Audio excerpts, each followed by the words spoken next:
ఈ కీర్తన 31లో మనం ఏం చూడొచ్చంటే 1-18 వచనాల వరకు గూడా దావీదు ఒక డిఫికల్ట్ టైమ్స్ గుండా వెళ్తా ఉంటాడు. ఆ టైమ్స్‌లో తను ప్రార్థన చేస్తాడు. నన్ను ఈ స్థితి నుంచి కాపాడని చెప్పి. అదే సమయంలో తన విశ్వాసాన్ని గూడా వ్యక్తపరుస్తుంటాడు. నువ్వు నన్ను నువ్వే నన్ను కాపాడగలవు. నువ్వే నన్ను కాపాడువాడు. నన్ను ఈ సమస్య నుంచి కాపాడు. శత్రువులు నన్ను చుట్టుముట్టి ఉన్నారు. ఇలా నా బ్రతుకు దుఃఖంతో వెళ్ళవచ్చున్నాను. నా ప్రాణ ఇవన్నీ నేను బాధలో ఉన్నాను. నన్ను చూడు అంటాడు. అలాగే నువ్వు నన్ను చూసావంటాడు. నాకు సహాయం చెయ్యి అంటాడు. అలాగే నాకు సహాయం చేస్తావంటాడు. అలా ప్రార్థనను, విశ్వాస ఒప్పుకోలు మనం చూడొచ్చు. సో, 19-24 వచనాలు చాలా దేవుడి నుంచి దేవుడు మనకేమై ఉన్నాడు, దేవుడు మన పట్ల ఎలా ఉన్నాడు అలాంటివన్నీ మాటలంటే మనకి ఆయన వాగ్దానాలు కొన్ని ఇవన్నీ గూడా కనబడుతూ ఉంటాయన్నమాట. దేవుని వెర్షన్ కనబడతాయి చెప్పాలంటే. తన ప్రార్థనలకి దేవుని యొక్క జవాబులాగా మనకు ఆదరణ ఇచ్చేటటువంటి మంచి మాటలు అక్కడ మనం చూడొచ్చు. సో, ఏమనుంది 19 వచనంలో చూస్తే, నీ యందు భయభక్తులు గలవారి నిమిత్తం నీవు దాచి ఉంచిన మేలు ఎంతో గొప్పది. మరిప్పుడు ఇంతవరకు ఈ శ్రమలో ఉన్నాడు గదా! ఈ శ్రమలో ఉన్నప్పుడు ఈ ఎందుకు వచ్చింది ఈ శ్రమ అనే ఒక మనకి ఆలోచన కలుగుతది. నేను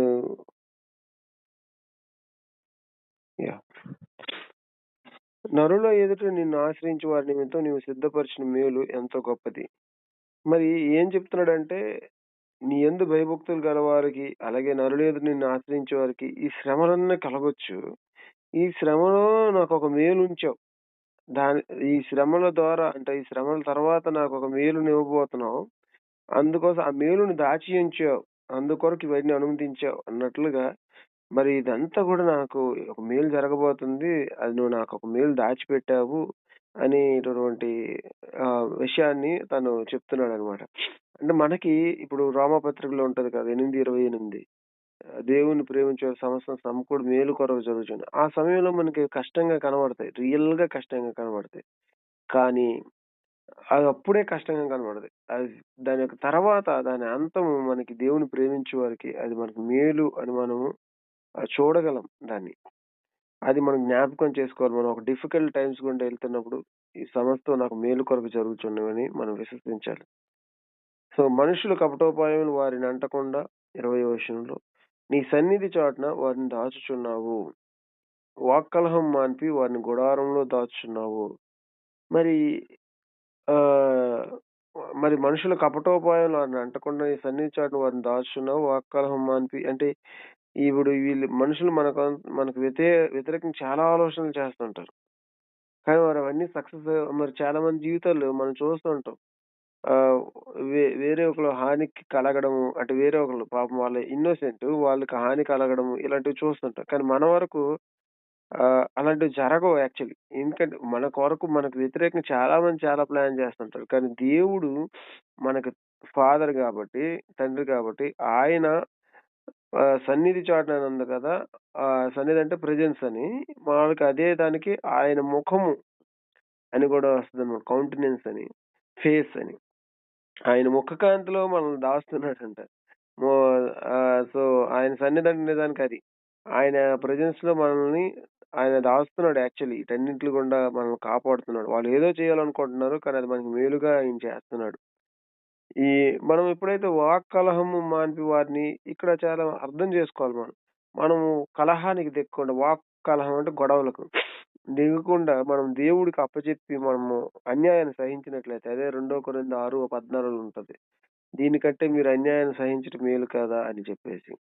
సో, అన్యాయాన్ని సహించినప్పుడు అది ఎలా ఉంటదంటే, అంటే మనం ఇక్కడ వాక్కలహం మాన్పి వారిని గుడారంలో దాచడం అంటే టాబర్నకిల్. అంటే ఆయన గుడారంలో మనం దాస్తున్నాడంటే ఎప్పుడు దాస్తాడంటే నిజానికి అంటే దీన్ని ఎలా అర్థం చేసుకోవాలి? ఇది మరి మన జీవితంలో జరుగుతుందంటే జరుగుతుంది. ఎప్పుడు వాక్కలహం మానినప్పుడు ఆయన గుడారంలో మనం దాచిపెట్టబడతాం. ఆయన ప్రెజెన్స్‌లో మనం దాచిపెట్టబడతాం. మనమే యుద్ధానికి దిగితే అప్పుడు మనం ఆయన గుడారంలో నివసించినట్లు కాదనమాట. సో, ఆయనకెప్పుడైతే మనం సబ్మిట్ చేసుకుంటామో, ఆయన గుడారంలో మనల్ని దాస్తాడు. అది మ మంచిగా అర్థం చేసుకొని అంటే మనం ఎక్సర్సైజ్ చేయాల్సినటువంటి ఒక విషయం. సో, 21 ప్రాకారం గల పట్టణంలో యెహోవా తన కృపను ఆశ్చర్యకరంగా నాకు చూపియున్నాడు. ఆయన స్తుతి నొందును గాక. ప్రా ప్రాకారం గల పట్టణం అంటే స్ట్రాంగ్ సిటీ. అక్కడ దేవుడు తన యొక్క మెర్సీస్, గుడ్‌నెస్ నాకు చూపియున్నాడు అని చెప్తున్నాడు. ఇప్పుడు అది నిన్న కీర్తన గూడా నాది సపోజ్ 25 డేట్ 24 అనుకుంటే 24 సామెతలు చూస్తే ఏముందండి? తన మనసును అదుపు చేసుకోలేని వాడు ప్రాకారం లేక పాడైన పురముతో సమానం అని ఉంటదనమాట. మరి ఎవడు ఎవరిని ఆయన ప్రాకారం గల పట్టణంలో ఆయన తన కృపను చూపించగలడు అంటే, అంటే ఈ వాగ్దానం వాస్తవం. అది ఎవరి పట్ల వాస్తవం అంటే ఎవ ఆహ్, ఎ నిన్న డేటు సారీ 25 గదా! 25లో లాస్ట్ వచనం మనం చూడొచ్చనమాట. ప్రాకారం లేక పాడైన పురమెంతో తన మనసును ఉంచుకొనలేని వాడునంతే. మరి ఎవడైతే తన మనసును ఉంచుకొని తను ఆహ్, దేవుడి మార్గాలకు తనను తాను అప్పజెప్పుకుంటాడో అది శోధనలో గాని, శ్రమలో గాని వాడిని ఆయన ప్రాకారం గల పట్టణంలో నివసింపజేస్తాడనమాట. వాడు తన మనసును అదుపు చేసుకోలేని వాడిని మరి తన పట్ల ఈ వాగ్దానం నెరవేర్చలేడు. యెహోవా భక్తులు 23 యెహోవా భక్తులారా మీరందరూ ఆయనను ప్రేమించుడి. యెహోవా విశ్వాసాలు కాపాడు. మనల్ని ఎంకరేజ్ చేస్తున్నాడు. మీరు ఆయన ప్రేమించుడి అనే మాట. మనకి ఈ ఈ ప్రేమించుడి అనే మాట మనము పాత నిబంధనలో చాలా రేర్‌గా చూస్తామనమాట. ఎందుకంటే భయపడుడి అని ఉంటుంది గానీ, ప్రేమించుడి అనే మాట ఆహ్, ఆహ్, చాలా తక్కువగా కనిపిస్తుంది. ఎందుకంటే బట్ దావీదు తన ప్రేమను వ్యక్తపరుస్తున్నాడనమాట. అంటే మనం గూడా ఆహ్, దేవునికి ప్రేమతో లోబడాలి. దేవుడి పట్ల మనం అటువంటి స్వభావం కలిగి ఉండాలి. అంటే ఆ ప్రేమ ఆయన మనల్ని ఎంతగా ప్రేమించాడో దాన్ని చూసినప్పుడు, ధ్యానించినప్పుడు ఆ ప్రేమ మనలో జనించి ఆయన తిరిగి ప్రేమించగలం. అప్పుడే మనము ఆయన మాటలకు లోబడగలం నిజానికి. నన్ను ప్రేమించేవాడు నా ఆజ్ఞను గైకొనును అంటాడు.